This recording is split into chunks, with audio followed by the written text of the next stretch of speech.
Donc je dis à Alice, je dis ok, appelle les avocats, trouve un rendez-vous, qu'on puisse lire le courrier avec eux pour être sûr de bien comprendre.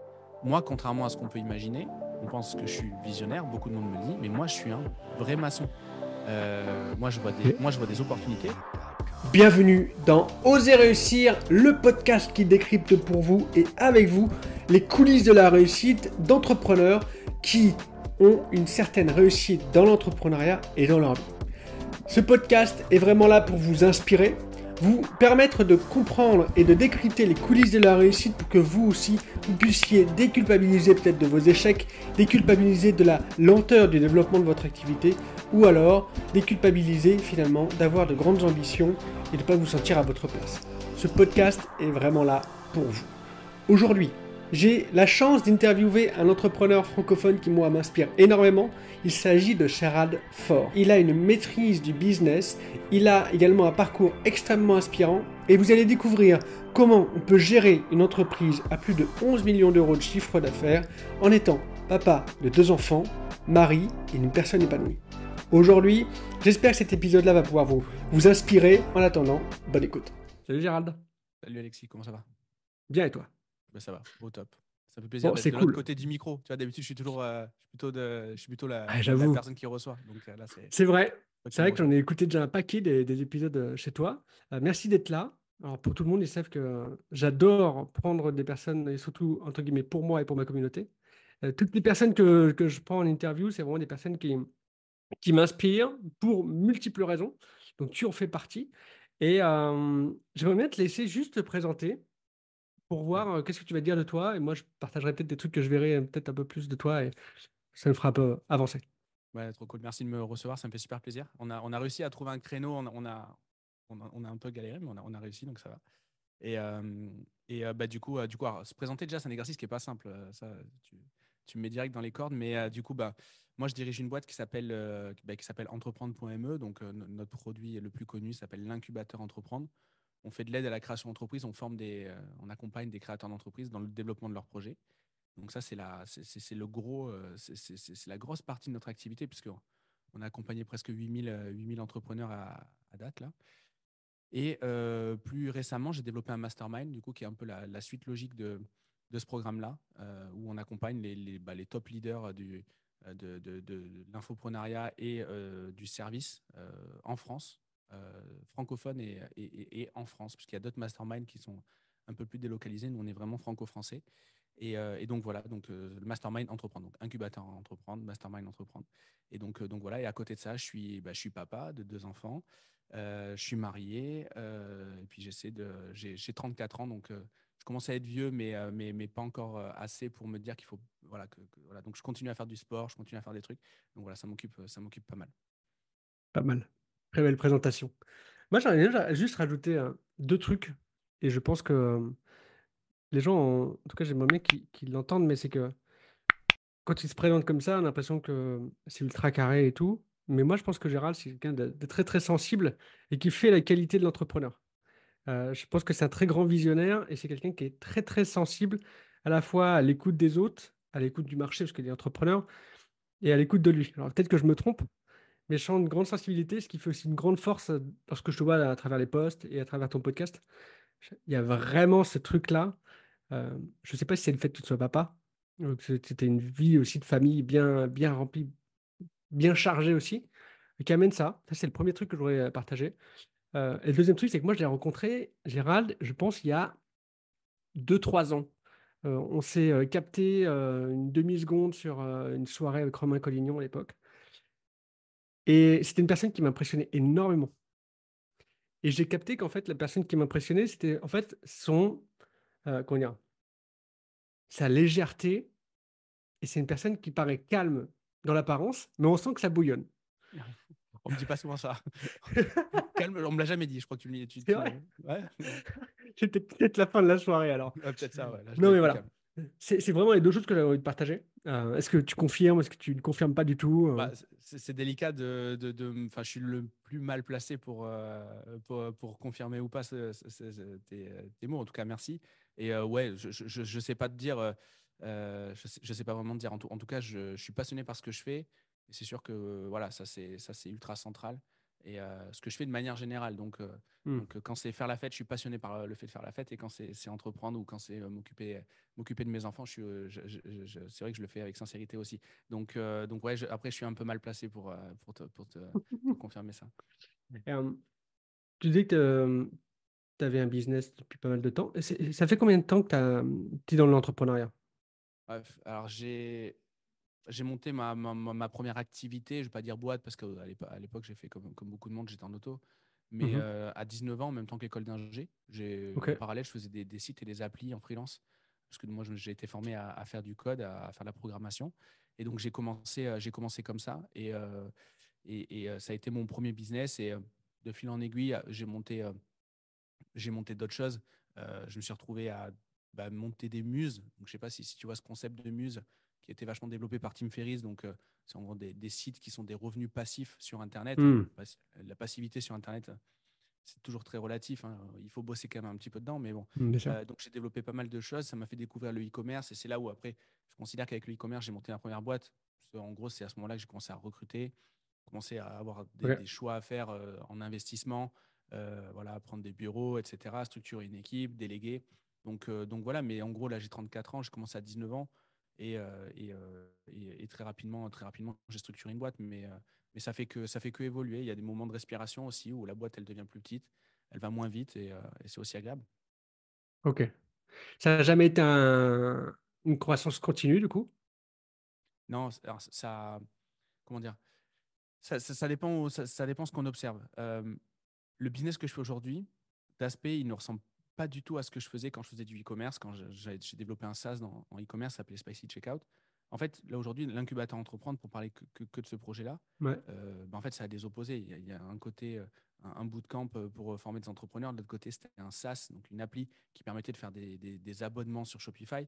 Mais en fait, au final, on fait sensiblement la même chose. C'est-à-dire, on travaille avec un réseau de partenaires, un réseau d'affiliés. C'est-à-dire qu'en gros, on a mis en place un réseau de distribution. L'équipe qui opère le business est toujours la même. Elle s'est juste étendue et les compétences se sont affinées. Mais en gros, on peut dire qu'il y a une continuité. Après, sinon, il y a toujours la même chose. Nous, on a toujours des phases d'explosion quand on lance un truc. Ensuite, des phases de chaos, de structuration. Et ensuite, qui tout double, quoi. À chaque fois, c'est des projets qui ne m'animent plus ou qui n'ont plus de sens. Et dans ce cas-là, je les kill, comme ça a été Spicy Checkout, qui est monté à Ok. plus de 6 millions d'euros de chiffre d'affaires pendant 2 ans. Et ensuite, moi, j'avais eu envie de faire autre chose. Et donc, du coup, le projet s'est arrêté. Mais donc, soit ça, soit l'incubateur, qui fait, du coup, pareil, des beaux scores en termes de chiffre d'affaires et qui, du coup, trouve une évolution à travers le mastermind et à travers d'autres projets à côté. Donc, ouais, j'ai eu un peu 3 phases entrepreneuriales. Le premier où j'étais freelance, développeur. Ok. C'est très basique. Tu rencontres des gens, tu leur fais un devis, tu les closes, tu fais le travail, tu les factures, et si ça se passe bien, tu es payé. Ensuite, il y a eu du coup Spicy, qui était un SaaS, donc du coup, toujours pareil, à développer de la techno pour du e-commerce. Donc voilà, et là, on devenait éditeur. Ok. Et ensuite, maintenant, organisme de formation avec toutes les contraintes administratives que ça impose. Mais en tout cas, voilà, c'est la première fois que je suis vraiment en contact avec mes clients, que je les aide dès le départ à structurer une idée, à structurer un projet. C'est un peu ce que je faisais avec tous mes potes qui voulaient lancer des boîtes, hein. Hmm. C'est vraiment la même chose. Parce que moi, j'ai pas eu cette friction à 19 ans pour monter ma boîte. Ça a été assez simple, assez facile. Donc, j'avais pas trop d'enjeux. J'étais logé par mon club de rugby, ça se passait bien. J'étais dans une école où, en fait, je pouvais. Enfin, voilà, le fait d'être dans l'école, je savais que j'allais trouver du taf. J'étais pas très loin de chez mes parents. En gros, j'ai pas pris les risques. Il y a des gens qui prennent énormément de risques quand ils montent leur business, quand ils ont des gosses, quand ils ont des crédits sur la baraque, etc. Bah ouais, il y a plus d'enjeux que quand t'es un merdeux de rugbyman de 19 ans qui veut monter sa boîte. Donc voilà, moi je l'ai fait assez facilement avec du détachement et aujourd'hui j'essaie d'apporter ça, ou du moins d'apporter du soutien aux clients qui viennent dans le bootcamp. Ok. Il y a un truc qui m'a bien interpellé, et je pense que ça peut faire beaucoup de bien à ce que tout le monde entende ça, c'est que tu as monté une boîte, donc ton SaaS à 6 millions, Mm. et quand tu dis que tu l'as killé, c'est-à-dire que tu l'as arrêté ou tu l'as totalement délégué, tu l'as revendu? Alors, je l'ai délégué. Ok, Je l'ai délégué pour le faire, pour le maintenir. Donc, j'ai la chance quand même d'avoir une équipe déjà de potes et famille. ok, Nous, c'est vrai qu'on travaille vraiment, on a vraiment un clan. C'est vraiment comme ça que je le définis, que je la définis, cette équipe. Et du coup, non, je l'ai délégué autant la partie technique que la partie relations affiliées, etc. Donc la partie business, je l'ai délégué au reste de l'équipe. Mais forcément, ce genre de projet, tu as besoin d'être agile. Et moi, mon rôle dans la boîte, c'est justement de capter, tu le disais tout à l'heure, sensibilité de marché, etc. C'est vraiment pour ça que je suis payé dans ma boîte, quoi. Ouais. C'est vraiment pour capter des signaux, pour capter des évolutions, rencontrer des gens, pouvoir utiliser leurs compétences, qu'elles soient des compétences en termes de distribution ou des compétences en termes de mentorat, etc., parce qu'ils ont fait le chemin avant. Et donc, quand moi, je suis parti faire autre chose, quand je suis parti prendre un temps pour moi, c'est-à-dire réfléchir à ce que je voulais faire, j'ai fait du consulting sur Mhm. des choses que je maîtrisais. Donc, c'était du temps où je passais avec des clients, je rencontrais des gens, etc., mais je ne le faisais plus pour Spicy. Et donc, c'était un projet qui avançait bien. Le projet, si tu veux, il avait un peu ses jambes, il avait un peu tout le système cardiaque et pulmonaire, mais il avait plus ses yeux, quoi. Et donc, forcément, Mhm. bon, là, tu continues sur un modèle, mais tu ne le fais plus évoluer. Donc, forcément, au bout d'un moment, ça périclite. Donc, tu fais une année et puis après, tu passes à autre chose. Ok. Quand tu dis que tu passes à autre chose, c'est-à-dire que tu l'as stoppé totalement ou est-ce Ouais, que... aujourd'hui, le projet est complètement stoppé. Ouais, ouais, ouais, Ok, carrément. d'accord. Carrément. J'aime bien ce que tu partages parce que j'ai l'association, en tout cas, pour les personnes que moi avec qui je peux discuter, qui sont un peu des baby entrepreneurs, ceux qui sont un peu certainement dans ton incubateur, et qui ont en fait une vision qu'un business, s'il est lancé, bah, il doit tenir le plus longtemps possible et si on l'arrête, finalement, c'est un échec. Et là, tu nous offres en fait l'opportunité d'avoir un autre regard en se disant, bah, en fait, à un moment donné, j'avais peut-être moins de sens à ce que je faisais et je me suis juste autorisé à lâcher un bébé qui fait 6 millions de chiffre d'affaires. On pourrait se dire, c'est énorme, c'est des beaux chiffres. Dans certaines industries, c'est pas grand-chose, dans d'autres, c'est énorme. Oui, bien sûr, ça c'est hyper. Et c'est juste en fait C'est cette hyper relatif, possibilité de quoi. se dire, bah, si je suis plus aligné, c'est pas grave. Ouais, exactement. Et, et je vois beaucoup d'entrepreneurs qui se lancent et qui disent, ouais, mais ça, c'est genre, j'adore faire ça et je vais faire que ça. Alors que ça se trouve, l'opportunité, elle est ailleurs en termes d'alignement, en termes de développement, parce que toi, ça t'a pas empêché finalement de développer une boîte, enfin, redévelopper maintenant une boîte qui a encore de l'envergure, de la réussite, tout en étant aligné en fait. Ouais, bien sûr, mais après, il faut se méfier des gens qui changent justement, qui émotionnellement vont changer trop souvent. Mhm. Souvent, c'est que le problème, c'est pas le projet. Quand Ok. on est amené à changer trop souvent. Et on va pas se mentir, moi, quand je décide de killer Spicy, de le confier, alors, j'ai pas eu une mauvaise surprise en le confiant. Je savais que il allait Ok. pivoter et ensuite il allait s'arrêter. Et petit à petit, j'ai pris les gens de l'équipe de Spicy, ils sont venus sur l'incubateur pour structurer le. Donc en fait, je ne l'ai pas confié à des gens qui étaient nuls, qui l'ont fait péricliter et que j'ai abandonné. Non, je l'ai confié à des gens qui étaient très compétents pour faire le run. Mais moi, mon boulot, c'est de faire le build, comme je disais, de faire les yeux. Et donc, Mhm. je le savais. Et puis, au fur et à mesure, les gens de l'équipe m'ont rejoint sur le nouveau projet, le temps de le structurer, etc.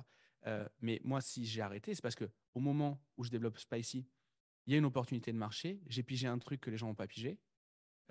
J'ai un accès privilégié au marché, c'est-à-dire que j'ai un accès privilégié pour distribuer ce que je veux faire, notamment à Ok. travers des potes infopreneurs dans le e-commerce, etc., qui ont une communauté de dingue. Et du coup, on leur apporte une solution et donc ça devient nos affiliés et on est distribué dans tous les sens. Mais par contre, à ce moment-là, c'est juste une opportunité. C'est en gros, je fais un coup, mais il y a zéro vision derrière. Il y a zéro Hmm. vision. Et au bout d'un moment, ça te rattrape. Ça te rattrape. Moi, 28 ans, 28 ans, il y a plein de trucs qui m'ont rattrapé. Cette année-là, c'était une année ultra structurante pour moi, sur le plan spirituel, sur le plan de la famille, sur le plan professionnel de ce projet-là. En termes de lieu aussi, j'ai quitté la ville. Alors, c'est Bordeaux, hein, c'est pas non plus, c'est pas New York, hein, Hmm. mais pour me retirer à la campagne. Aujourd'hui, je vis dans un village où il n'y a même pas 20 habitants.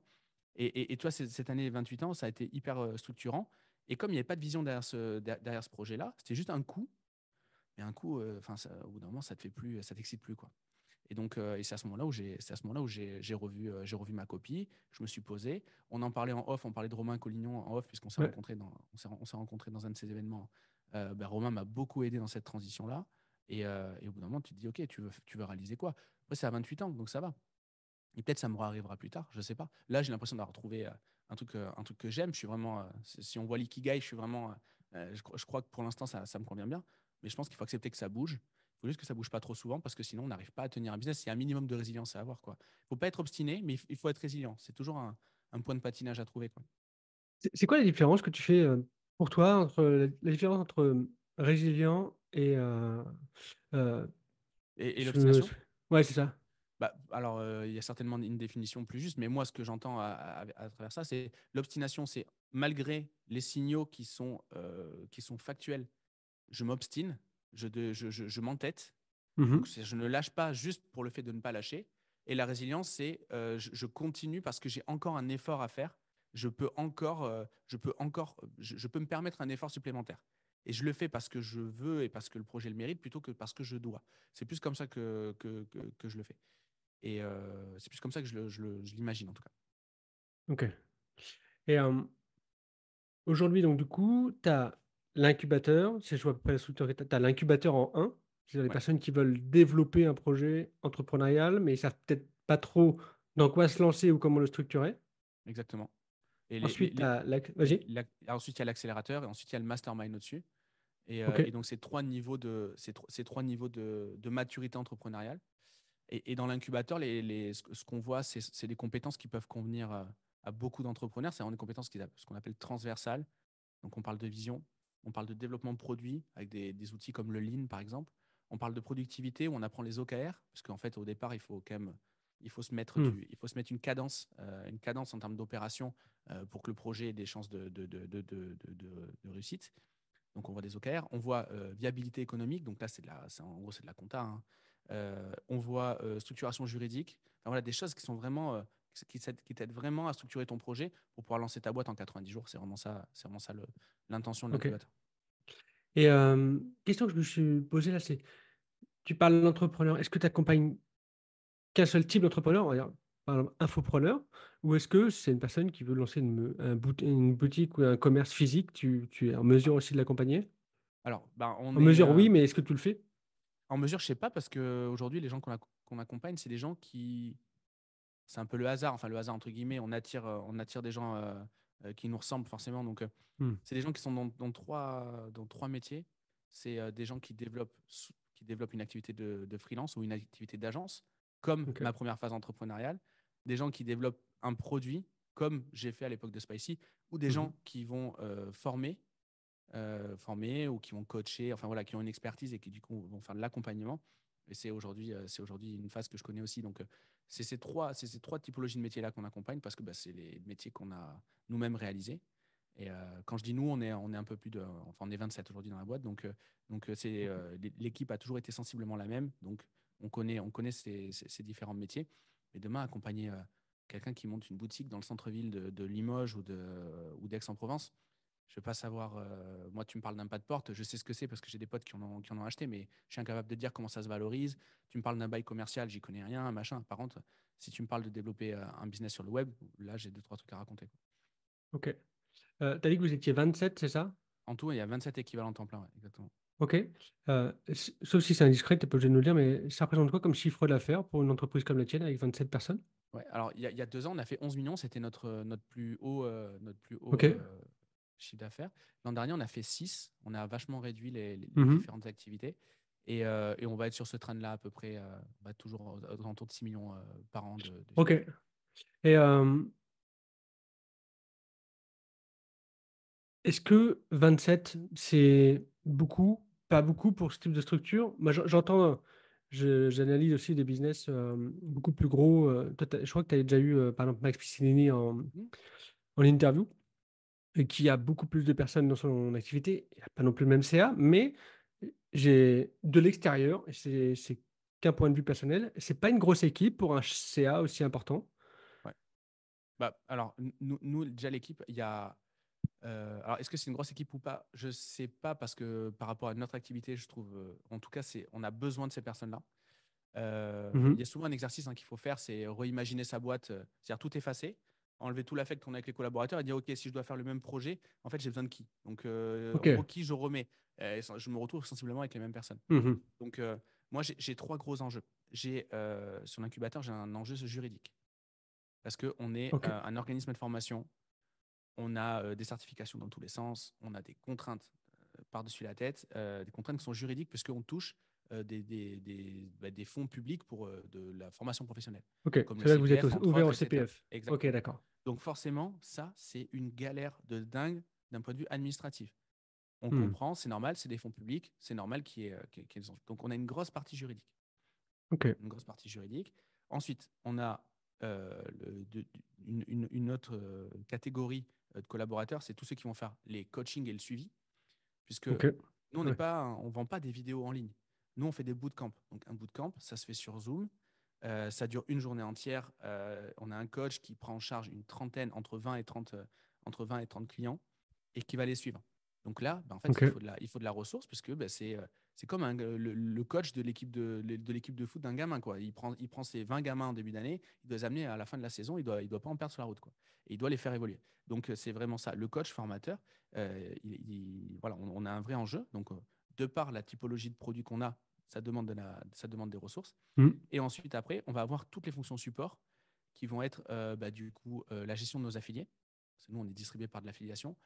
Donc là, déjà, tu as 3 personnes. Rien que pour ça, tu as 3 personnes. Ok. Ensuite, il va y avoir toute la gestion administrative et financière qui est en plus du juridique. Il va y avoir aussi toutes les personnes, donc Jules et Camille en l'occurrence, qui vont faire l'onboarding des clients. C'est-à-dire qu'on a des gens qui rentrent, on les rappelle au téléphone, on fait du pré-coaching, etc. Donc en fait, tout ça, et donc ça fait pas mal de monde. Et puis après, il y a des personnes qui sont là juste pour la R&D qui me permettent de développer de nouvelles choses à côté, notamment en termes de marketing, etc., en termes de dev, parce qu'on a développé notre propre plateforme pour pouvoir gérer un petit peu tout ça. Notre ERP, on l'a développé en interne et tout. Donc, tu as ces fonctions qui sont un peu moins dans la livraison, mais qui sont un peu plus dans le développement. Ok. Déjà, je voudrais souligner un truc qu'on voit pas forcément tout le temps et un truc que tu viens de me partager qui est pour moi une vraie pépite et ce qui montre aussi ton côté un peu visionnaire, je sais pas, mais tu arrives à vraiment capter un peu les besoins du marché, c'est qu'il n'y a pas de plateforme chez toi. Qu'est-ce que tu entends par C'est-à-dire, plateforme? il n'y a pas de plateforme vidéo avec simplement les vidéos. Ouais, alors il y en a une pour les replays, mais en effet, c'est pas du tout. Ok. C'est un truc en plus. Nous, on est vraiment dans l'accompagnement, c'est notre boulot. Et de toute façon, tout à l'heure, je te parlais des 3 produits qu'on a, Hmm. incubateur, accélérateur, mastermind. On parle de l'incubateur parce que bah, il fait beaucoup plus de volume Bien que les autres sûr, produits parce que bah, c'est normal, c'est le bas de la pyramide. Des gens qui veulent tout entreprendre, à il y en a fait. beaucoup plus que des gens qui réussissent fatalement. Et donc, du coup, la même typologie, enfin, le même format d'accompagnement avec des bootcamps en ligne. Et alors, le mastermind, il y a des rencontres physiques, mais sinon, on a toujours la même méthodologie de travail, le même mécanisme unique. Ok. J'aime beaucoup. J'aime beaucoup ce que tu partages déjà parce que ça remet ton entreprise vraiment. Tu dis que tu as une entreprise d'accompagnement et c'est vraiment ça. Alors, c'est pas, je trouve que ça très bien. Moi, j'ai vécu aussi des programmes où il y avait de la vidéo. Et je trouve ça très, très Ah non, bien. c'est très bien J'ai aussi, hein, bien sûr. Mm. énormément de gratitude pour ça. Mais je vois qu'en effet, il y a une dynamique un peu particulière dans ta manière de penser et d'innover dans le business. Et ça, c'est assez Mais cool. moi, je crois vraiment que le succès client, surtout dans la phase de structuration de l'idée, toi, tu le sais, parce qu'en plus, c'est ton boulot, il y a Ouais, énormément de croyances, de peurs qui sont liées au fait d'entreprendre. Donc ça, c'est sur l'aspect plutôt émotionnel et d'un aspect plutôt rationnel. Les choix de structuration juridique, donc est-ce que je vais prendre une SAS, une SARL, machin, ce qui est valable pour toi, ce qui est valable pour moi, ça n'a rien à voir. tout Ce à qui est fait. valable, et parce qu'en fait, bah, on a des cas spécifiques, on a des patrimoines qui peuvent être différents, on a des situations familiales qui peuvent être différentes, une vision qui peut être différente, des âges qui peuvent être différents, etc., etc. Donc, il faut adapter cette théorie à ces pratiques. Et donc voilà. Et d'un point de vue émotionnel, les gens qui veulent monter leur boîte, s'ils ont besoin d'un accompagnement et qu'ils ne le font pas comme peut-être toi et moi on l'a fait quand on s'est lancé, c'est qu'ils ont un enjeu déjà en termes d'identité. Ils vont plus être collaborateurs, ils vont plus être graphistes dans une agence, ils vont monter leur propre agence. Ils Mm. vont plus faire du e-commerce pour je sais pas qui, ils vont monter leur propre boutique, etc. Et donc, bah, il y a une question d'identité, il y a une question de peur avec tous les fantasmes qu'il y a autour de l'entrepreneuriat. Il y a une question, bah, voilà, rien que ça, c'est des énormes enjeux. Et ça, c'est pris en charge par justement les coachs qui captent ces trucs-là ils vont déconstruire ces croyances pour pouvoir les amener. Alors, nous, on n'est pas du tout un programme de mindset, mais on sait que le Mhm, mindset, ouais, c'est bien sûr. 90% du boulot. Donc, on est quand même obligé. C'est un peu la phase immergée de l'iceberg. Ouais, tout à fait. Euh, Par rapport à tout ton parcours, ça fait combien de temps que tu as redesigné ton business avec l'accompagnement? 2022. 2022, 2022? ça a été le lancement de l'incubateur. Ok. Tu as commencé à 19 ans, tu en as 34, ça fait Mm. une bonne quinzaine d'années d'entrepreneuriat. Est-ce que tu aurais un ou plusieurs, mais en tout cas un événement où tu as vraiment rencontré une grosse difficulté avec ta boîte ou un échec, tu peux le partager comme tu veux, mais Ouais, où tu t'es bah, dit peut-être, bah, franchement, là, j'arrête tout, quoi. ouais, bah, alors, pour le coup, c'est un truc, je l'ai pas mal documenté, parce que ça m'a aidé en fait pas le trauma, mais à passer cette épreuve en le documentant. comme on en parlait tout à l'heure, nous, on est régulé pour faire du CPF, etc. Et il y a eu Mhm. une énorme vague de strike de tous les organismes de formation à un moment. Et nous, on a été contrôlés, et ce qui est tout à fait normal. Et on a eu un contrôle qui est tout à fait dans les clous. C'est-à-dire, ils n'ont pas Mhm. abusé, ils ont pas fait un contrôle en mode Coréen du Nord. Voilà, non, là, ils ont fait un truc classique. C'est hyper traumatisant parce qu'en fait, vu qu'on faisait beaucoup de volume, à ce moment-là, ils nous expliquent que bah, le contrôle va durer 3 mois, Ok, et que nous, on a quelques semaines pour leur fournir une réponse à leurs questions, et eux, ils ont 3 mois pour y répondre exactement. Et, et on faisait beaucoup de volume. Et à ce moment-là, ils nous disent, bah, vu le volume de chiffre d'affaires que vous faites, ce qu'on va faire, c'est qu'à titre, par mesure de prudence, à titre ouais, conservatoire, on va garder vos fonds, on va bloquer vos fonds le temps du contrôle. Et quand ce sera terminé, on va vous débloquer l'argent qu'on vous doit. C'est la Caisse des dépôts qui fait ce contrôle-là. Et ok. d'ailleurs, petite anecdote, Caisse des dépôts que j'ai moi-même reçu sur le podcast. Donc, tu vois, ils n'en avaient pas contre moi particulièrement parce que ils avaient accepté mes invitations au podcast et tout. Et donc, et aujourd'hui, on collabore bien avec eux. Et donc, on a eu ce contrôle-là. Et à l'époque, les fonds qui sont gardés par précaution, c'est 3,4 millions. Donc, c'est beaucoup d'argent. Ok. Ça représente beaucoup, beaucoup d'argent. Et, et du coup, là, je me dis, waouh, mais comment on fait si jamais ça se passe mal? C'est là, tu peux douter de tout, hein. Enfin, à ce niveau de. Enfin, en tout cas, moi, avec mon échelle de valeur, 3,4 millions qui sont bloqués, je me dis, mais en fait, je n'ai plus rien de rationnel. Là, c'est émotionnellement, je dis, OK, si jamais il se passe un truc de mal, qu'est-ce qu'on devient, quoi? Qu'est-ce qu'on devient? On doit vendre la maison, on doit changer les gamins d'école, etc., etc. Donc ça a été ultra challengeant, surtout que je suis associé avec mon épouse. Donc c'est-à-dire qu'il n'y en avait pas un pour aider D'accord. l'autre. On est associés ensemble. On est 3 associés, Ok. mais du coup, mon épouse et moi, nous deux, on a 75% du capital, donc on a un haut niveau de responsabilité, quoi.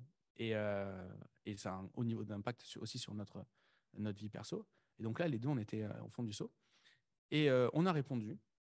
Et on a attendu que ça passe. Et c'est très long, 3 mois. 3 mois, c'est vraiment très, très long quand tu es comme ça. Et donc, il y a des phases de mieux, puis il y a des phases de moins bien, etc., etc. Et là, je me suis dit, j'arrête. Parce qu'en fait, le contrôle, il est légal. C'est le premier truc que j'ai demandé à l'avocat. J'ai dit, mais ils ont le droit de nous faire un truc comme ça et tout. Et l'avocat, il me dit, mais quand vous conduisez sur la route avec votre voiture, il y a un gendarme qui vous arrête pour vous faire souffler un éthylotest. Il vous demande de rouler à 0 km/h, de vous garer sur le bas-côté, le temps d'avoir le résultat de l'éthylotest. Il dit là, vous êtes exactement dans la même situation. Vous êtes garé sur le bas-côté. Il dit c'est complètement légal. Si vous faites du CPF, que vous contractualisez avec la Caisse des dépôts, ils ont le droit de vous contrôler et c'est normal. Je dis oui, ça c'est vrai. Et donc, je me suis dit, est-ce que j'ai envie vraiment d'avoir ces problèmes-là? Parce que moi, ma maison, elle est payée. Euh, j'ai des revenus complémentaires, j'ai des machins, j'ai fait de l'investissement et tout. Est-ce que j'ai envie d'avoir ce niveau de stress encore? En sachant que Hmm. c'est un stress qui est, on va pas se mentir, obligatoire à la taille de mon business et dans la typologie de business que je fais. J'ai envie de dire, si tu décides d'investir dans l'immobilier et si tu as peur d'avoir des impayés, ben, les impayés font partie. Il y aura forcément des impayés. Ouais. Si tu fais de la moto, tu acceptes un jour de tomber. Enfin, je veux dire, c'est normal. Si tu fais du rugby, tu acceptes de te faire, de te faire les croisés au genou, quoi. Tu feras forcément ça. Soit ça, soit une épaule. Bon, moi, j'ai fait les deux. Mais tu vois, auras forcément, c'est un risque inhérent, quoi. Et donc, j'ai dit, est-ce que je suis prêt Ouais. à ça? Au départ, j'ai dit non, parce que du coup, j'étais Ok. ultra. Voilà. Et puis en fait, j'ai juste dit, bah, il y a peut-être un juste milieu. On va réduire le volume de business, etc. Et c'est pour ça qu'on a eu un chiffre d'affaires plus bas l'an dernier que l'année d'avant. Hmm. Parce qu'on a eu moins d'affiliés, on a pris moins de clients, on a réduit le nombre d'activités. Tu me parlais tout à l'heure des activités qu'on prenait, qu'on savait Ouais. accompagner, etc. On a dit, on se cantonne que à ceux qu'on sait vraiment bien faire, sur lesquels on est sûr d'avoir du succès client. Et puis voilà. Ok. Et Et ça s'est bien qu'est-ce qui se passé. passe? Ça s'est Ok. bien passé. Ouais. Petite histoire, 27 décembre, du coup, on a reçu un mail en mode le contrôle est terminé. Le lendemain, on a eu le premier déblocage de fonds. Voilà. Ok. Euh, Ça veut dire que, en gros, c'était quand même 3 millions qui avaient une utilité pour la boîte. C'est-à-dire que ça devait te permettre aussi de payer tes Les affiliés, collaborateurs, les tes collaborateurs, affiliés. tout, Ok. le développement de la boîte. À l'époque, on développait en parallèle un startup studio. On voulait développer plein de produits complémentaires. Ben là, on a arrêté tout. On a dit, on ne sait pas comment on va le financer, parce que l'activité nourricière, c'était ça. Mhm. Donc, on a dit, ben, on met tout en stand-by. Du coup, on s'est désengagé de plusieurs projets. Ok. Et au moment où tu apprends, pas qu'il y ait le contrôle, mais en tout cas qui bloque tout, qu'est-ce qui se passe dans ta tête? Est-ce que tu as le souvenir de ça? C'était quand? Mm. Enfin, c'était à peu près la date?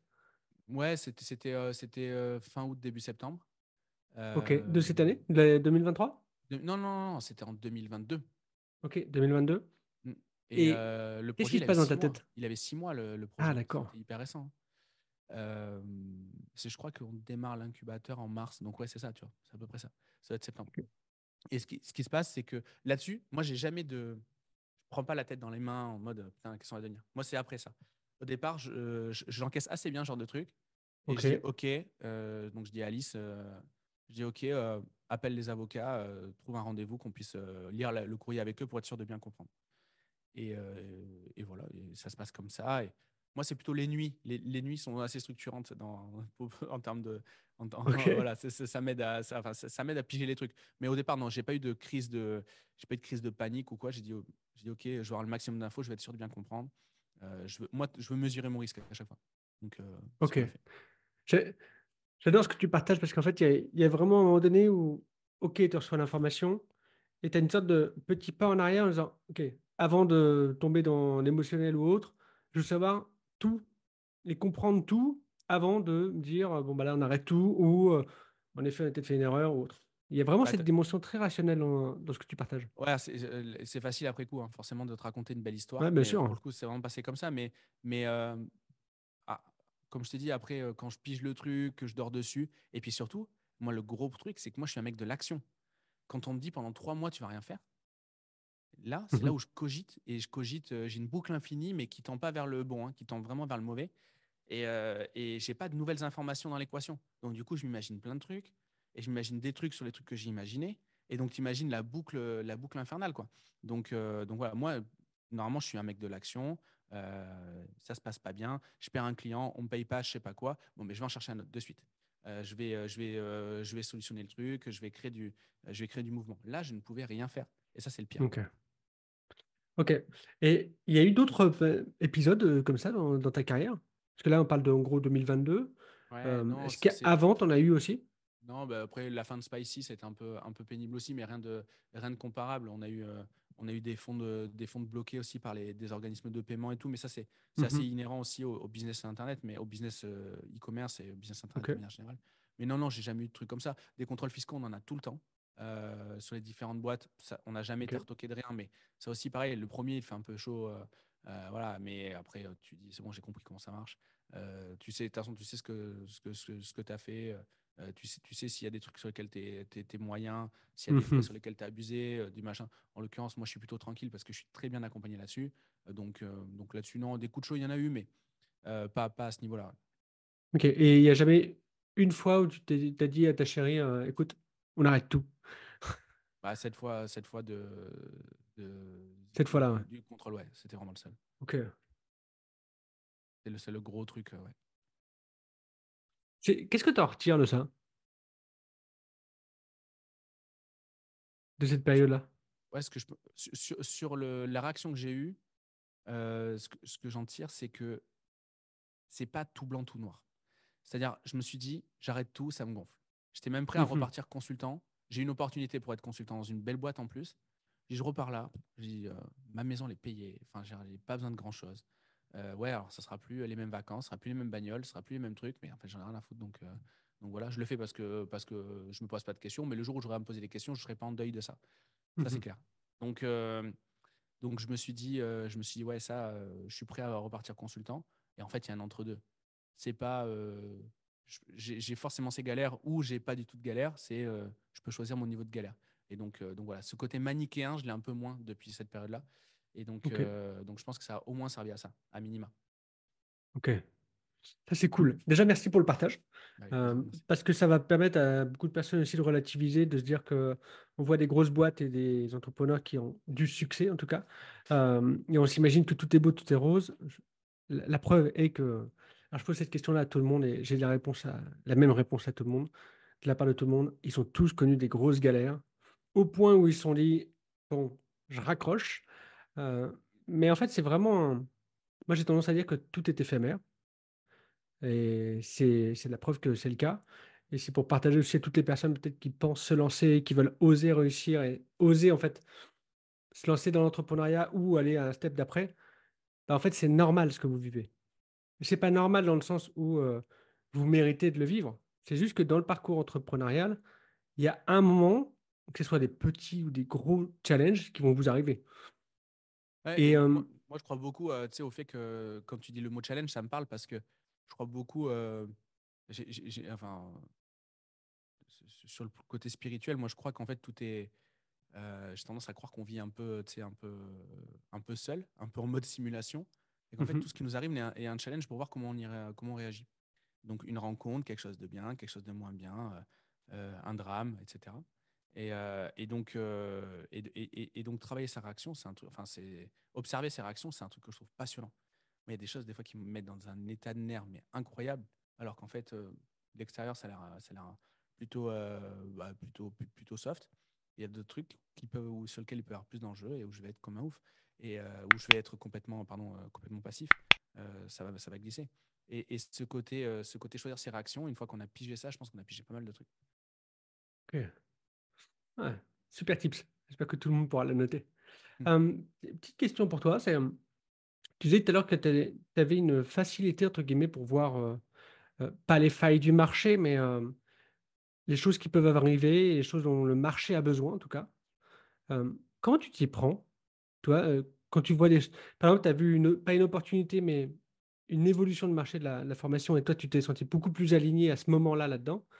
Euh, Comment tu t'y prends, toi, pour voir, en mode un peu visionnaire, qu'est-ce qui pourrait aider notre marché ou qu'est-ce qui pourrait être attendu dans les prochaines années, les prochains mois? Alors, hélas, c'est un peu moins romantique que ça. C'est en gros, en gros, je vois pas mieux les trucs que les autres, hein. C'est pas du tout le cas. Par contre, à chaque fois, les deux trucs qui ont bien fonctionné, donc Spicy et l'incubateur, à chaque fois, il y avait une barrière à l'entrée. Une barrière à l'entrée qui freinait. C'est-à-dire que tous les gens allaient dans une direction, et là, il y avait un vigile, une barrière à l'entrée, un mur, un fossé, ce que tu veux. Et à chaque fois, ça a été le fait d'endosser la responsabilité de passer par-dessus cette barrière et d'embarquer tout le monde avec. Et donc, sur l'incubateur, c'est un enjeu qui est juridique. C'est aujourd'hui quelqu'un qui veut faire du CPF, quelqu'un qui veut faire un truc comme ça, ben, c'est une galère sans nom. Et donc nous, Mhm. nos affiliés, en fait, on leur donne un super coup de main parce que eux, ils nous envoient leurs clients pour qu'on les forme. Et eux, ils ont du revenu par rapport à ce qu'ils nous envoient en tant qu'apporteurs d'affaires. Et bah, ça leur évite d'avoir à faire tous ces trucs-là. Et pour Spicy, c'est un enjeu qui était technique parce qu'à l'époque, tu n'avais rien d'efficace pour faire des abonnements sur Shopify. Ok. Pourtant, Shopify, plateforme très répandue en termes Mhm. d'e-commerce. Les abonnements, c'est quand même un super moyen de gagner de l'argent quand on développe un business en ligne, et c'est quand même le but. Ben, on a développé ça. C'était un enjeu technique et du coup monétique et d'administratif à côté, mais c'est essentiellement de technique. Et nous, c'est des trucs qui ne nous fait pas peur, ça.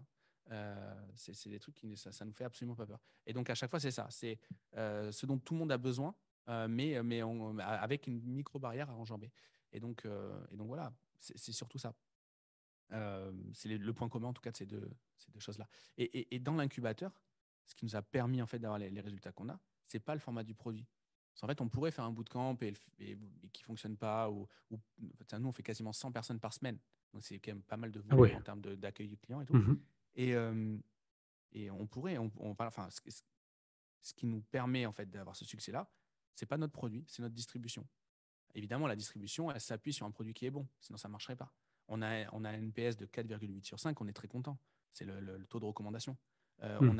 On a des témoignages, on en récolte beaucoup toutes les semaines. Ça se passe bien, on est très content. On a même un coefficient de viralité, c'est-à-dire les gens qui vivent le bootcamp nous amènent leurs potes, nous amènent leur famille, etc., enfin, nous les recommandent pour qu'on les accueille dans le bootcamp. Donc ça marche bien, c'est des bons signaux grâce au produit. Et ce qui nous permet d'avoir les résultats qu'on a, c'est la distribution. Et quand tu parles de distribution, est-ce que tu pourrais nous expliquer ce que tu entends? Bah, distribution, c'est la façon d'être De visible. livrer ton produit?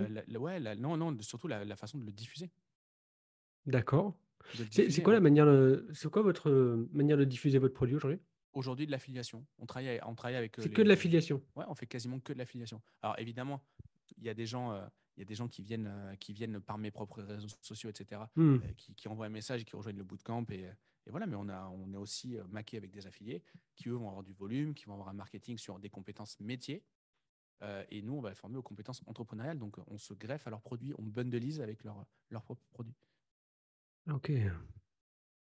J'ai- J'aime beaucoup ce que tu partages là parce que tu nous montres une autre vision en fait du business que moi je trouve qu'on voit pas beaucoup. C'est-à-dire que tu nous rappelles que faire du business, c'est offrir une enfin en tout cas répondre à un problème et faire de l'argent avec. C'est aussi le but du business. Pour moi, c'est vraiment ces deux dynamiques-là, faire de l'argent et résoudre un problème. Si tu résous un problème et qu'il n'y a pas d'argent qui rentre, bon, fais une association et c'est très bien là-dessus. Et s'il n'y a que de l'argent qui rentre et que tu ne résous pas de problème, à un moment donné, ça ne sera pas pérenne.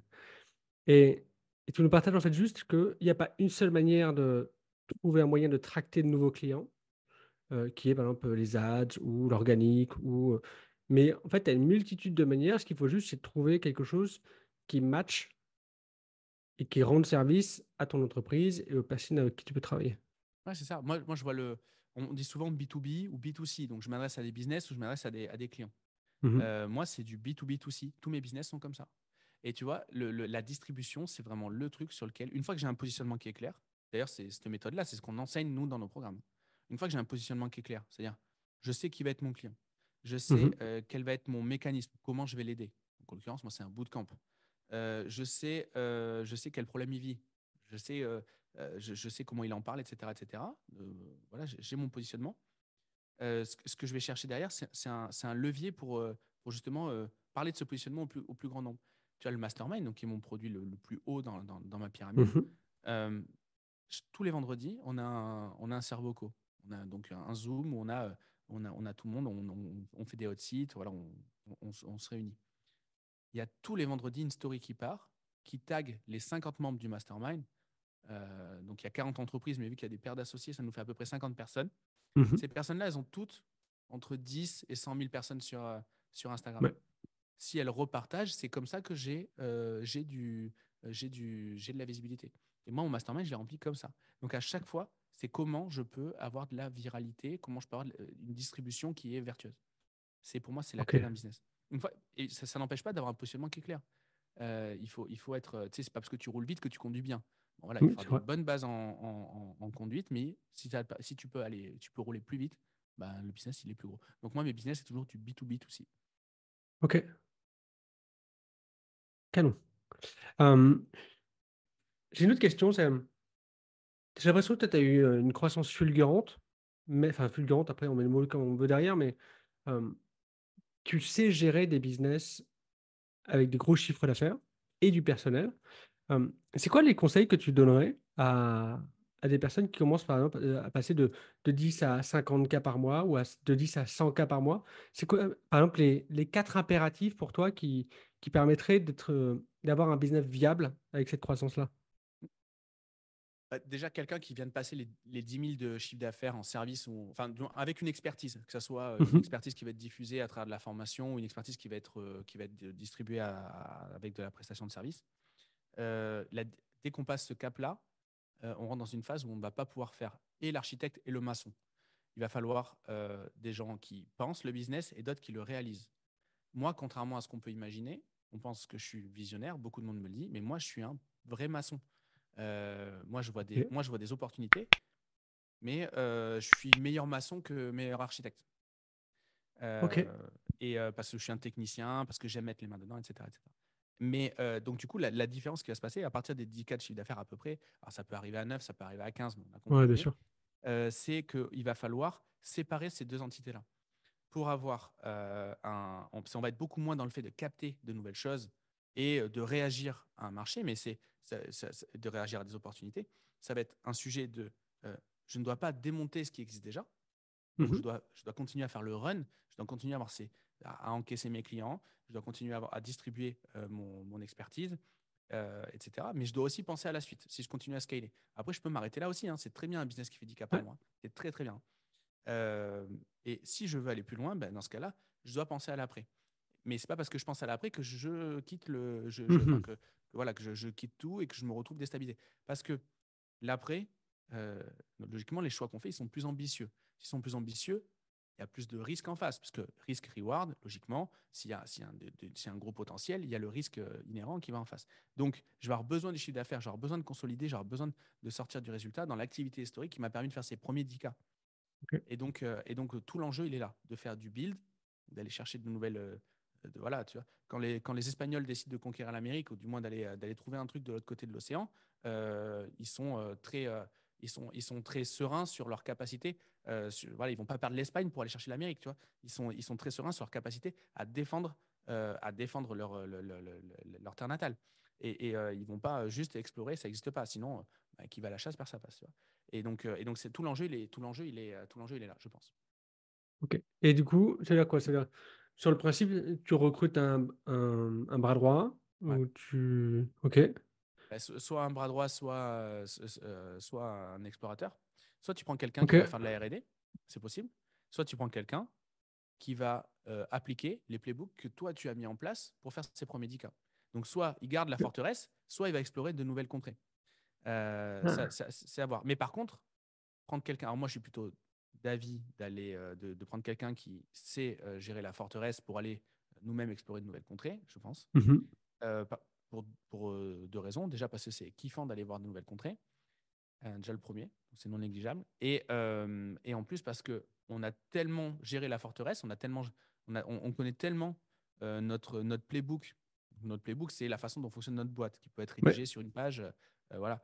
Pour faire ces 10 cas, qu'en fait, vu que le playbook est rédigé, on a capitalisé là-dessus. Bah, du coup, on peut le déléguer, on peut avoir une fiche de poste qui fit Hmm. avec le business. Donc c'est pour ça que je préfère déléguer quelque chose qu'on maîtrise déjà. Donc voilà. Ok.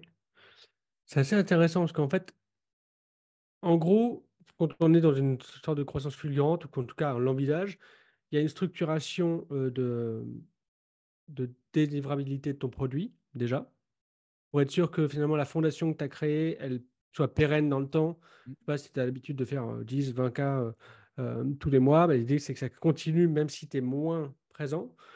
Et la deuxième dimension, c'est aussi le fait de recruter. Alors, on parle d'un bras droit, mais toi, tu envisages la possibilité de recruter soit le bras droit, soit le visionnaire. Tu nous partages quand même que le visionnaire, c'est mieux que ce soit toi qui le reste. Mais vraiment, en fait, Ouais. c'est le Si tu premier truc à regardes recruter, c'est ça. les grosses boîtes du CAC, quand elles vont recruter, quand elles vont prendre des ressources supplémentaires chez McKinsey ou toutes ces boîtes de conseil-là, elles vont recruter pour gérer le futur. Elles vont Ok. recruter et en fait, leur business de base, elles ne font pas partir les ressources. Les ressources ne vont pas explorer de nouvelles choses. Elles vont recruter des gens qui vont être là pour le développement, donc des boîtes de conseil. En mode, voilà, on est une entreprise automobile, on fait nos véhicules en Europe, on aimerait les faire en Afrique du Nord parce que machin, etc. Allez nous développer cette entité-là. Déjà, est-ce que vous la trouvez viable et quels seraient nos meilleurs moyens pour la développer? Et les boîtes de conseil, c'est ça leur rôle. Et donc, alors, il y a deux trucs, hein. C'est déjà parce qu'elles ont des aptitudes à aller recueillir de la data et aussi parce que les grosses boîtes, elles veulent surtout ne pas déstabiliser le business historique. Ok. Donc, on a plein de choses à apprendre de ces grosses boîtes-là. Pourtant, elles sont chiantes comme la pluie, hein. On n'a pas, si on fait nos business-là, si on est en train de faire des podcasts, qu'on fait des business internet, etc., c'est pour pas tendre vers ce genre d'activité-là, hein. Alors que clairement, moi, c'est le genre de business dans lequel j'aurais pu bosser si j'avais fini mon école. Mais on n'a pas envie d'y être, mais on a quand même des trucs à apprendre d'eux, quoi. Ok. Euh, Par rapport à ça, juste pour revenir là-dessus, est-ce que toi, ça t'arrive de t'inspirer de ce que tu vois justement des business, entre guillemets, physiques ou de ce qui se passe ailleurs pour l'injecter dans ton business en ligne? Ou est-ce que c'est plutôt l'inverse? Ouais, ça a dû arriver, hein. Te donner un exemple concret, je vais pas savoir, mais ça a dû arriver forcément. Il y a des, euh, il y a des choses intéressantes. Sur le fait que toutes nos publications, par exemple, euh, passent par le pôle juridique, du moins sont challengées par quelqu'un qui est très alerte de toutes nos contraintes juridiques, parce que tous les posts, c'est pas moi qui les écris. Moi, enfin, je donne mes idées et mes idées, après, elles Hmm. sont développées par quelqu'un en interne dans la boîte. Si jamais c'est pas hyper juste ou si jamais il y a quelque chose qui est pas hyper, ben, en fait, il y a un passage et dans les grosses boîtes, c'est comme ça aussi. Moi, j'ai reçu des boîtes qui étaient des boîtes plutôt grosses dans mon podcast.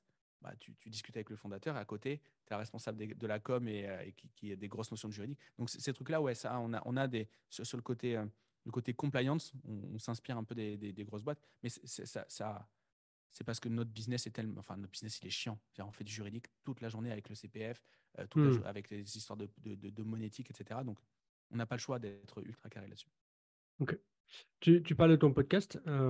J'aimerais bien qu'on prenne quelques minutes là-dessus. Tu as développé un podcast qui s'appelle Les Gros Mots, qui à la base avait pas de nom, si je me Ouais, souviens c'est bien. ça. Mm. Euh, Comment on arrive à avoir des personnes comme tu as pu avoir sur ton podcast au fur et à mesure? Alors, au départ, le podcast, c'était surtout parce que bah, c'était à la période où j'ai arrêté Spicy, Ok. où j'ai Hmm. fait un peu de consulting pour des infopreneurs, pour leur donner des coups de main sur le marketing. Je savais pas trop ce que j'allais faire. Et du coup, je me suis dit, podcast, ça va résoudre deux trucs. Déjà, ça va me permettre de développer du réseau et donc, du coup, d'aller rencontrer des gens à qui je vais pouvoir proposer du conseil. Mhm. Ok. Ça me permet également d'améliorer mon élocution et puis d'avoir des réseaux sociaux. Parce que jusque-là, je faisais le e-commerçant typique, c'est-à-dire que je montrais juste les résultats financiers de la boîte. Mhm. Ok. Alors, ça marche super bien, hein. Pour faire péter un compte Instagram, ça marche super bien. Mais après, enfin, tu sais pas comment tu les fais, les chiffres. Enfin, les gens de l'extérieur, ils disent oui, il fait des gros chiffres d'affaires, mais tu peux les faire de n'importe quelle manière. Donc, ça m'a permis en fait de donner, d'avoir du contenu. Et c'était hors de question que je me mette face cam. J'avais pas une bonne élocution, etc. Et donc, voilà, je me suis dit, le podcast, c'est le meilleur truc. Et puis surtout, en termes de production, c'est trop bien, quoi. Podcast d'une heure, tu mets une heure à le faire. Et après, voilà, après, c'est pas. Voilà, c'est moins chronophage qu'une vidéo YouTube, etc., que j'aurais été Hmm. incapable de faire. Donc, ouais, au départ, j'ai fait avec mes potes. Ok. Donc, j'ai Alex Cormon qui m'a beaucoup aidé, j'ai Enzo Honoré qui m'a beaucoup aidé. Ensuite, j'ai reçu pas mal de monde, Laura Mabille, j'ai reçu Romain Collignon, j'ai reçu, enfin voilà, tout plein de potes. Ces potes-là m'ont recommandé d'autres potes. Et puis, ça s'est fait vraiment en mode coquille d'escargot, quoi. Ok. Du plus pote au moins pote, quoi. Et donc voilà. Et après j'ai recruté quelqu'un, Natacha, qui est très forte pour aller interpeller des gens et leur dire voilà, on a un projet, on veut faire du contenu avec vous, ou même quand on a besoin de faire des conférences dans le mastermind, etc. C'est elle qui s'occupe de toutes ces relations-là, d'aller Ok. prospecter des gens pour le podcast ou pour la com ou les conférences. Et donc, ça s'est fait comme ça. Et tu vois, tu parlais tout à l'heure de Max Piccini. Ben, Max, par exemple, c'est une demande entrante. C'est-à-dire, sa RP nous a contacté en disant ben voilà, Max fait des podcasts en ce moment. Est-ce que vous voulez le recevoir? Je dis bah ouais, avec grand plaisir, évidemment. C'est un des plus gros du game, donc avec grand, grand, grand plaisir. Et on a fait un super épisode, ça s'est bien passé. Anthony Bourbon, ça a été exactement la même chose. Ça a été une mise en relation. Voilà, ça s'est fait comme ça. Ok. C'est marrant parce que tu rends les choses beaucoup plus simples. Ah, mais c'est ultra simple, hein. Euh, c'est non, mais non, mais je veux dire, au moins tu démocratises quelque chose qui est très très simple. Moi, avant que je lance mon podcast, j'ai mis quand même 6 mois à me dire, vas-y, je le lance. Euh, et je me rends compte déjà de tout ce que ça m'apporte. C'est-à-dire qu'en gros, le podcast a été lancé fin février, début mars. Euh, et j'ai jamais autant progressé dans la vie et dans mon business en rencontrant des gens. J'ai jamais fait sauter autant de barrières. Et surtout, je crois que la barrière la plus importante qu'à sauter, c'est tout le monde est accessible. Après, bien sûr, faut que la proposition soit alléchante pour tout le monde, faut qu'ils trouvent quelque chose. Mais j'ai été surpris de voir des personnes qui me disaient oui.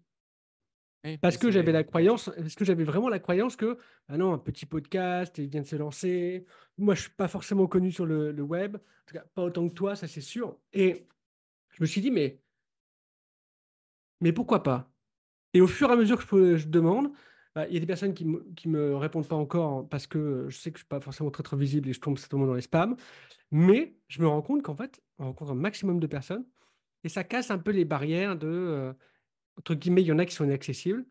Tu vois, des personnes comme Max Piscini, on pourrait dire, il est inaccessible. Je pense qu'en effet, il y a des barrières à l'entrée, mais tu as les possibilités de l'avoir. Toi, il a demandé à venir chez toi, ce qui est Parce vraiment qu'il passe, assez en fait, il y cool. a un momentum.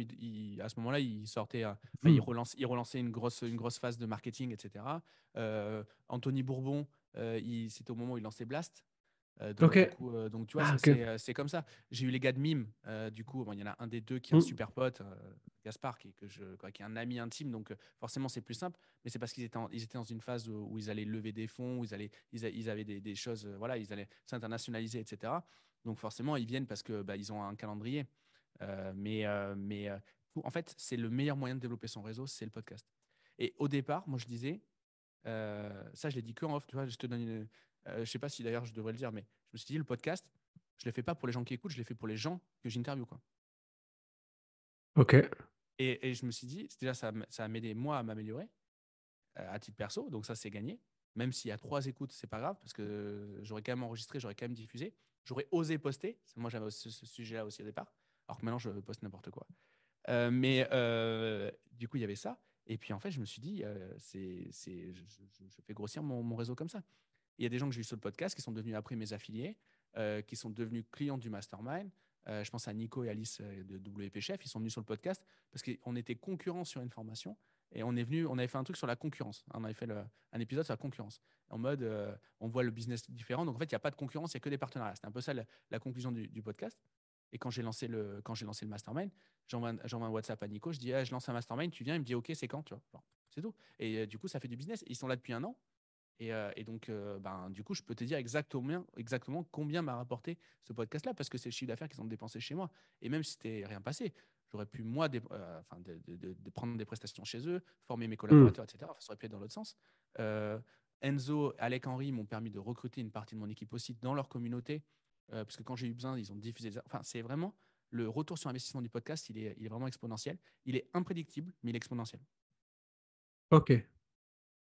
Et c'est quoi le conseil que tu pourrais donner à des personnes qui développent leur podcast? Alors, c'est mon cas, mais j'ai pas mal de potes aussi qui ont leur podcast qui sont en train de développer. C'est quoi le conseil que tu pourrais donner?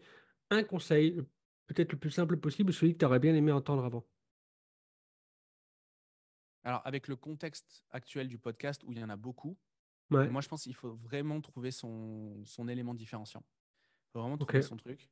Et je pense que ça peut être intéressant maintenant d'aller un petit peu comme le font les journalistes, aller voir quelqu'un avec un angle.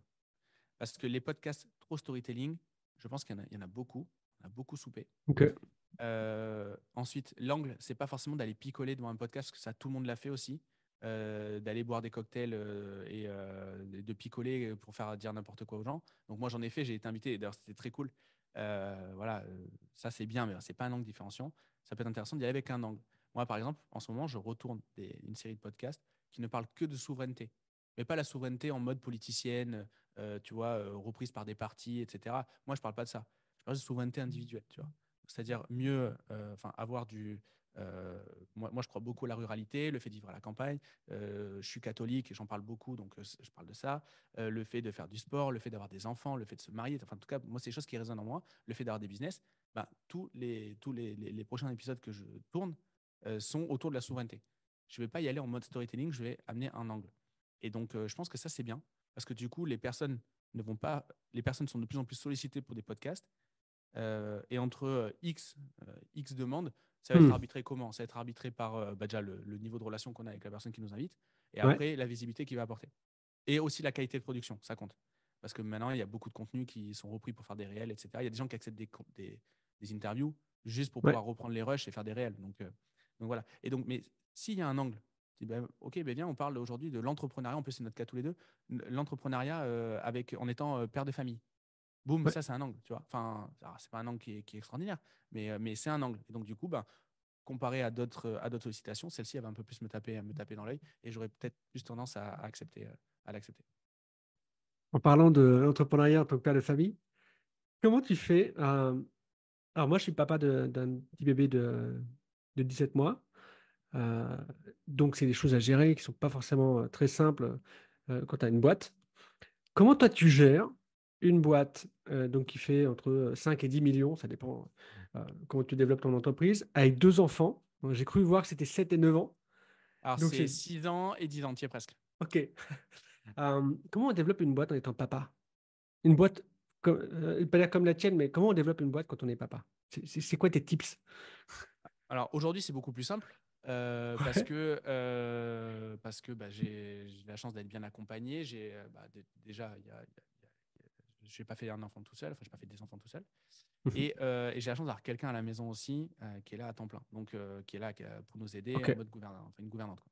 Donc ça, c'est sûr que ça aide. Mais donc les conseils que je vais donner, je parle de ça pour évidemment pas rajouter de l'hypocrisie en mode voilà, je donne aussi, Non, je mais donne c'est aussi cool. à quel Je suis moment on désolé de te triche, quoi, tu couper, vois. mais je suis désolé de te couper, mais c'est cool de voir la réalité du truc. Parce que moi, je sais qu'avec ma chérie, on envisage, alors pas aujourd'hui, parce qu'on n'a pas le business pour, mais d'avoir une gouvernante ou quelqu'un qui nous aide. Et je trouve qu'on n'en parle pas assez. Parce que bah, c'est juste avoir une salariée chez nous, quoi. Ouais, exactement. Ah, c'est exactement ça. Moi, je veux vraiment, là, juste parler de ça, mais ok, vous êtes aidé à la maison, mais vous avez trouvé un système qui fait que vous pouvez vivre encore mieux votre situation de famille en ayant des business. Mm. Donc vous avez une gouvernante, ok? Ouais. Et Et tu vois, moi, j'ai eu mon fils à 24 ans. ok, Donc, j'avais pas tout ça. Je faisais du dev en freelance et une grosse partie de mon année, je la passais en Allemagne pour aller mettre des GPS sur des bateaux de course qu'on programmait et qui servaient pour la télé. Donc, si tu veux, j'étais dans le nord de ok, l'Allemagne, j'étais à Kiel. Donc là, j'avais pas le niveau de confort que j'ai maintenant. Alors, je gagnais bien ma vie, mais j'étais toujours en déplacement. Quand tu fais du dev et de l'intégration, bah, tu es en déplacement, etc. Donc là, j'avais pas le même niveau de confort. Mais je pense que euh, il y a beaucoup notamment pas mal de mes potes, qui maintenant se posent des questions d'avoir des gosses parce que bah, du coup, ils ont entre 30 et 35 ans et du coup, c'est l'âge où ça démange. Et la question, c'est comment tu as su que tu étais prêt? À 24 ans, tu pas prêt, hein. Mais tu pas prêt non plus à 40, je pense, hein. Enfin, ouais, je sais pas comment toi tu l'as. moi c'est- j'en ai c'est- 34, Mm. je l'ai eu à 32, j'étais pas prêt. Bah, Et s'il y en a un deuxième qui arrive demain, je suis pas prêt non plus. ouais, c'est ça, mais c'est exactement ça. Et je pense que c'est la paternité qui te fait grandir. Moi, je Ouais, pense que c'est ça. Je pense qu'il y a toujours un enfant dans la maison. Soit c'est toi, soit c'est ton gamin qui te remplace au moment où il arrive, tu vois. Et en gros, tu deviens adulte parce que juste ton gamin te pousse vers la sortie te pousse vers la paternité et te pousse vers le monde adulte. Mais moi, ça a été exactement ça. Je crois pas que j'étais prêt à avoir un gosse, etc.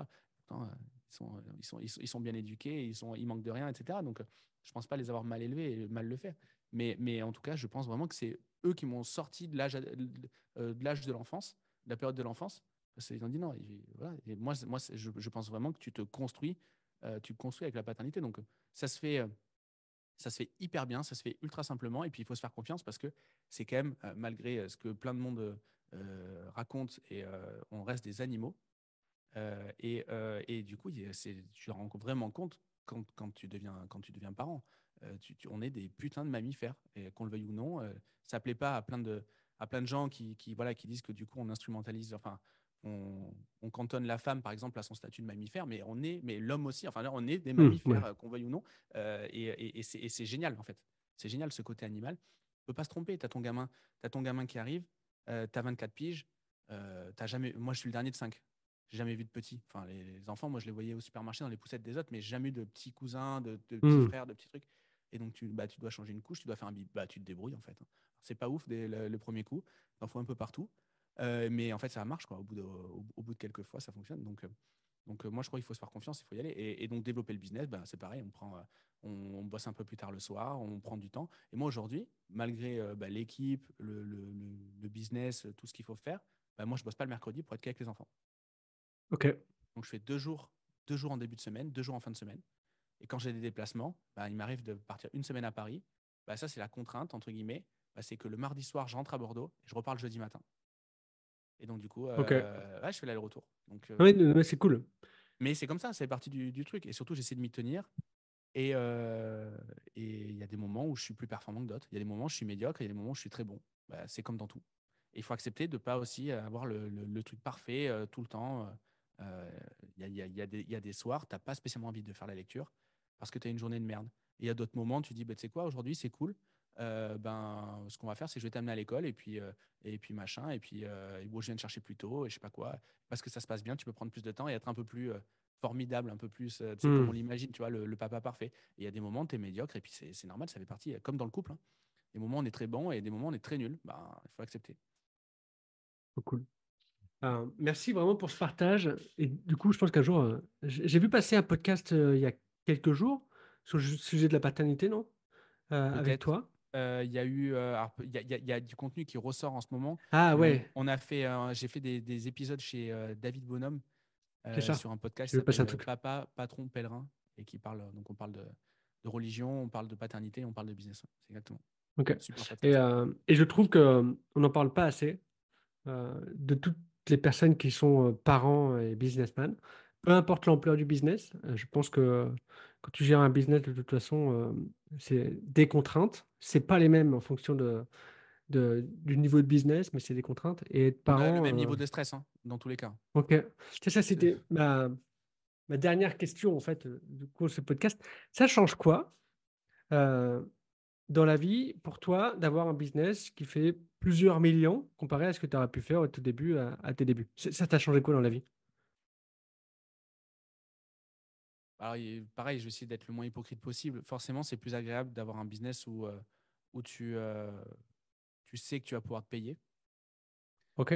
Où tu as, enfin, moi, j'ai acheté ma maison, j'ai pas de crédit sur ma maison. Je te le Hmm. disais tout à l'heure, ça, forcément, c'est du confort. J'ai du personnel, donc ça, c'est bien. Autant à la maison que dans la boîte. Ça, c'est agréable.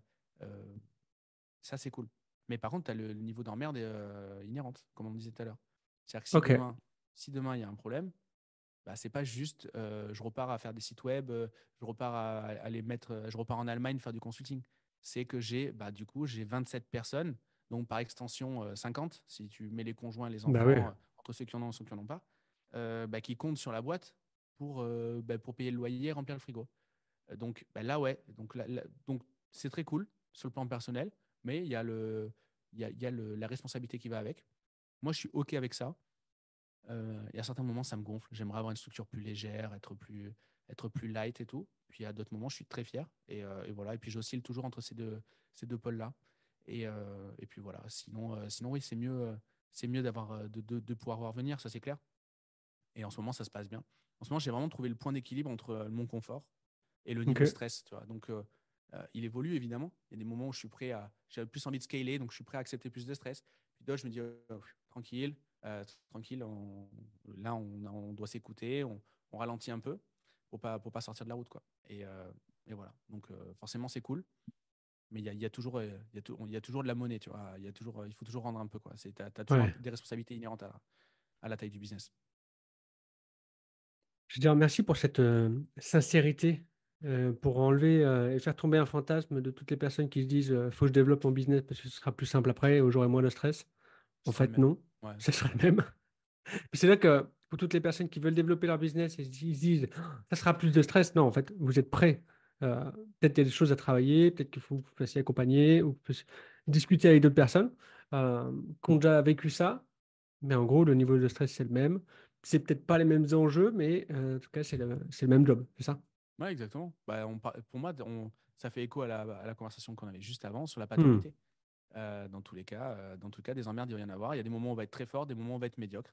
Euh, et puis, ça va évoluer. À un moment, on sera à l'aise de temps en temps. Après, on va redécouvrir d'autres choses. Au moment où on sera à l'aise, nos gamins ils vont devenir adolescents et on va tomber dans la galère. Alors, ça, je sais pas, on ne le vit pas encore, mais ça va pas tarder. Ah, j'avoue. Donc, il y a toujours. C'est toujours challengeant. Quoi. Ok. Euh, on arrive sur la fin de cet épisode. J'ai une dernière question pour toi. C'est quoi l'investissement à 30 euros qui t'a le plus marqué aujourd'hui dans le business ou dans la vie?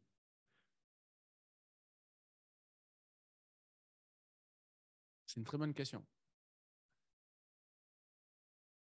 Dans le temps que tu réfléchis, j'explique à tout le monde pourquoi je pose cette question-là, parce que enfin, moi, je vois beaucoup de personnes qui me disent, ouais, du coup, faut que j'investisse gros et tout. Ok, mais il y a des fois, c'est des petits investissements. Moi, je suis garni de livres euh, et ça m'a parfois changé la vie. Donc, je pose maintenant la question aux invités. Je sais pas te répondre. Tu as un peu de montage, je pense. Tu vas avoir un cut. Moi, je pense qu'avec Même 30 euros. pas.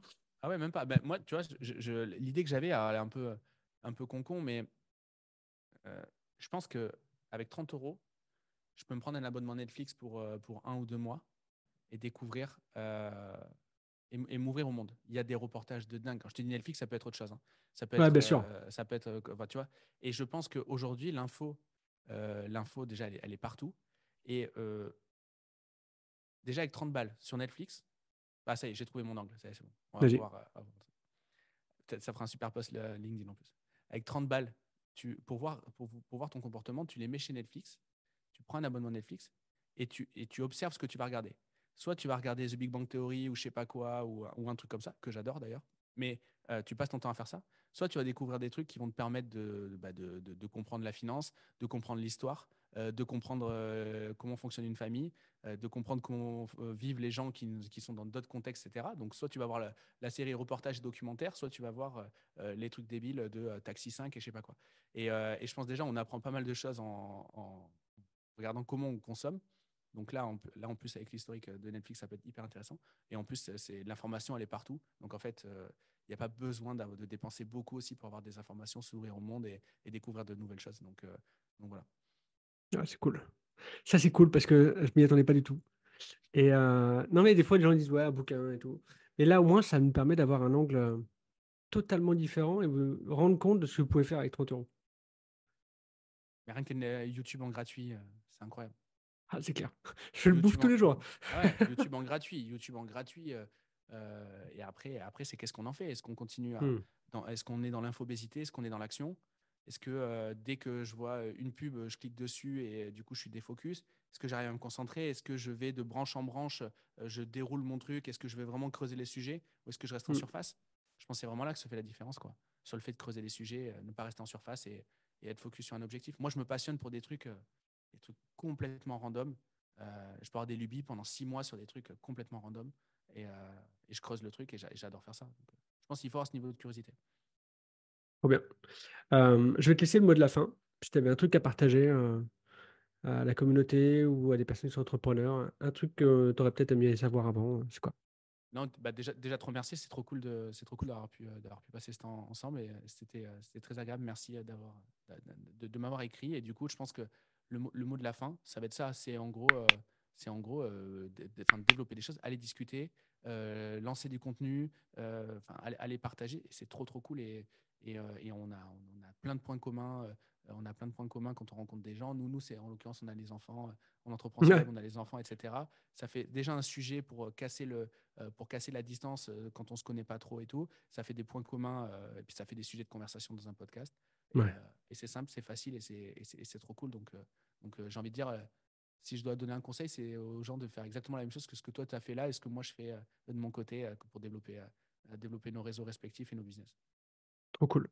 Merci beaucoup, en tout cas, d'avoir Merci accepté cette aussi. invitation. C'est pour moi une véritable pépite.